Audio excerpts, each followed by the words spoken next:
Tayo po na mga believers, we're so excited sa muling pagbabalik ng ating pong Panginoon.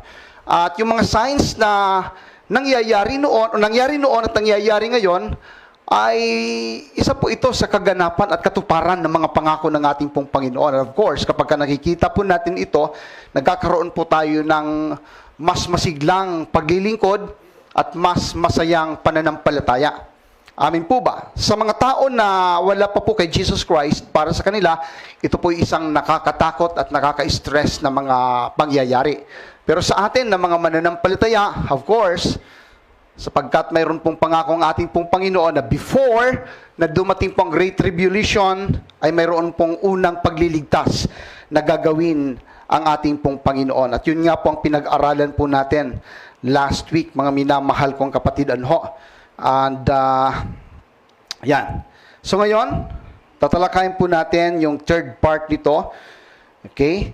And this is about religious and spiritual conflicts from verses 9 to 14 and from verses 23 to 28.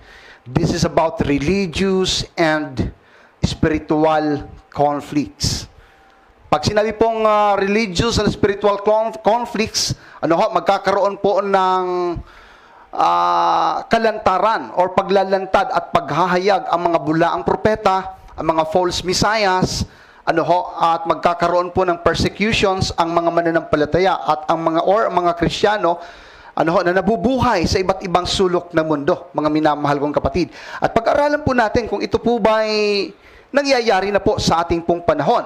Ang warning po dito ng ating Panginoon kapag nangyayari na po yung mga bagay na ito, ay kinakailangang maging aware po tayo at wag po tayong padadaya. Okay? Be aware and not to be deceived. Okay? Dahil sinasabi po ng ating pong Panginoon na pagdating po ng mga false teachers, false prophets, marami po ang mga madideceive ng mga bulaang ito. So kinakailangan tayo pong mga mananampalataya ay firm po tayo sa ating pong pananampalataya sa ating pong Panginoon, mga minamahal kong kapatid. Number one is the persecution of the Christians according to verses 9 to 10. Can we read these passages in the scripture? The persecution of Christians.